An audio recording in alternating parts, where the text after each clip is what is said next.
Buenos días Bueno, yo voy a hablar sobre la crema despigmentante. Somos la sección 2, la mesa C. Esos son los alumnos. Bueno, voy a proseguir. Ya. Habría que hablar qué es la piel, ¿no? La piel es el órgano más extenso del cuerpo humano y cumple funciones de protección. Dentro de ellas está la producción de la melanina, que es el pigmento producido por los melanocitos que determina en gran parte el color de la piel y protege frente a la radiación ultravioleta.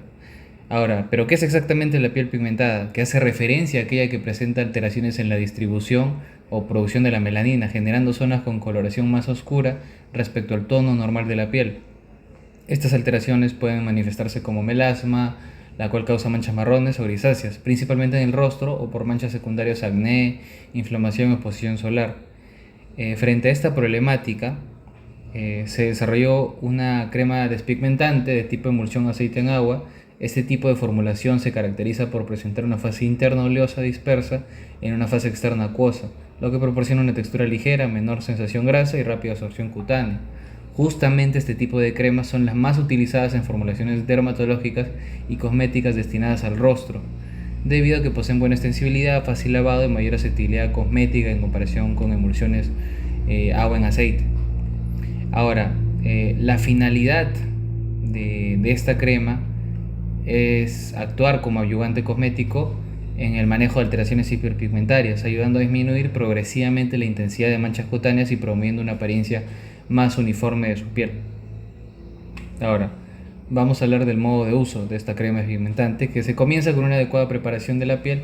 Primero se debe lavar el rostro con un limpiador suave para eliminar impurezas, luego secarlo completamente antes de la aplicación. Posteriormente se utiliza una pequeña cantidad del producto, aproximadamente del tamaño de una alberja, distribuyéndola de forma uniforme en el rostro con la punta de los dedos, siguiendo las zonas de aplicación adecuadas, y se deja absorber completamente sin enjuagar.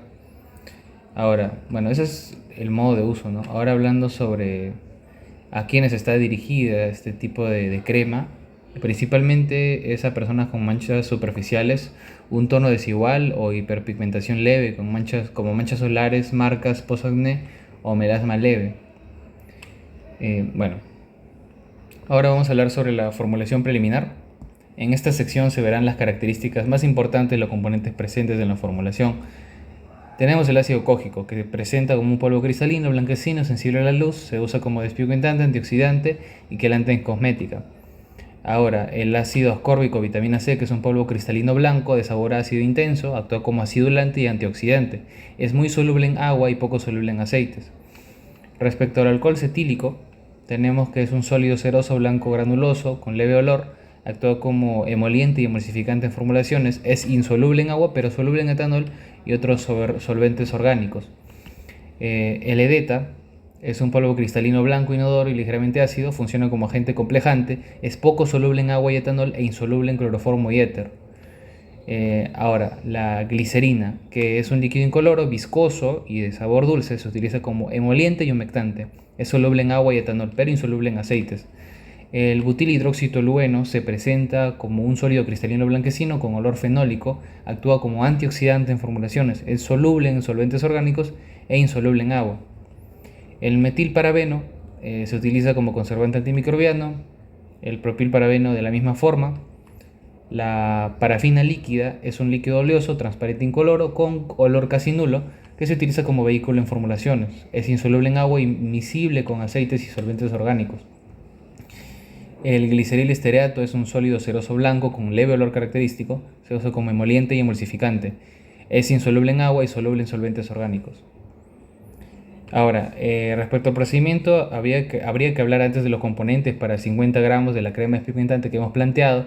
Estos son los componentes de la fase acuosa: vitamina C, ácido cógico, edeta, agua destilada.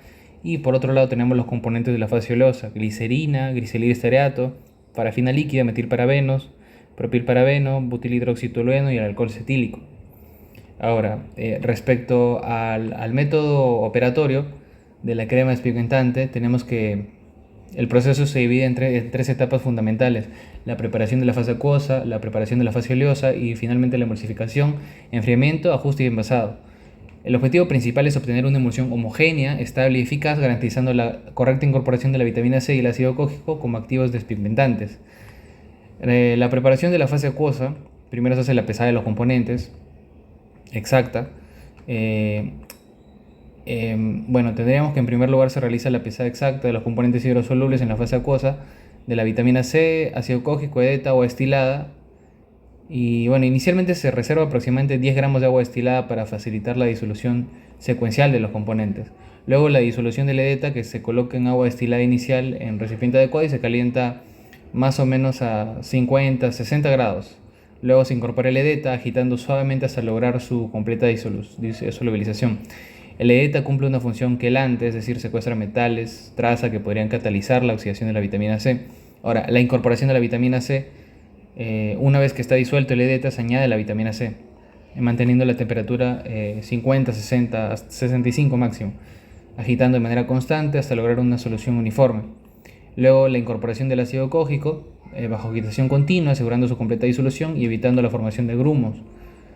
Luego se completa con agua destilada, se incorpora el resto de agua, aproximadamente 36.875 gramos. Esta fase debe homogenizarse hasta obtener una solución clara y uniforme, y luego se procede al calentamiento final de la fase acuosa, más o menos a 60 grados. Luego, por otro lado, tenemos la preparación de la fase oleosa. De la misma forma, en paralelo, se pesan los componentes. Y bueno, todos estos componentes que se mencionó anteriormente se colocan en un recipiente resistente al calor, respetando el orden del diagrama. Primero la glicerina, luego el gliceresterato, alcohol cetílico, parafina líquida, conservantes y finalmente el butilhidroxitolueno. Luego se da el calentamiento de la fase oleosa, también a 60 grados, la misma temperatura, y se procede a hacer la emulsificación, es decir, la unión de las fases. Una vez que ambas fases se encuentran en la misma temperatura, se procede a verter lentamente la fase oleosa sobre la acuosa. La incorporación debe realizarse bajo agitación constante mediante homogeneizador o con una varilla durante más o menos 3 a 5 minutos hasta que se enfríe la emulsificación. Después de la incorporación completa se continúa la agitación para asegurar la emulsificación homogénea y estable. Se da al enfriamiento y controlado. Y bueno, cuando la temperatura sea más o menos 40, un poco menos, se verifica el pH final, el cual debe encontrarse entre 5 o 5.5 de pH. Y si fuese necesario, se ajusta cuidadosamente. En este punto también podría incorporarse alguna fragancia si es que se propone, pero en cantidades máximas de 0.2 gramos. Finalmente la homogenización final, suave adicional durante 2 minutos más o menos, un control de calidad envasado. Vamos a evaluar 3 parámetros críticos: el pH, la viscosidad si es posible y la apariencia, pero principalmente la apariencia y el pH. El envasado se hacen recipientes limpios, previamente desinfectados, se cierra herméticamente, se rotula y se almacena en condiciones adecuadas, que debería ser en un frasco ámbar, bueno, un frasco de plástico ámbar. Y bueno, eso sería todo por la parte del método operatorio. Ahora las pruebas de control de calidad, como dije, sería la formulación que debe presentar una apariencia homogénea, sin separación de las fases ni presencia de grumos. Un oscurecimiento marcado podría indicar oxidación del ácido ascórbico. El pH final debe mantenerse en un rango de 5, 5.5 o incluso 4.5 también, considerando adecuado tanto para la estabilidad de la vitamina C, el ácido cógico, como para la compatibilidad cutánea. En cuanto a la conservación, debe mantenerse protegido de la luz, calor, humedad, preferentemente una temperatura menor de 25 grados, con el envase correctamente cerrado. Y bueno, eso sería todo por nuestra presentación. Gracias.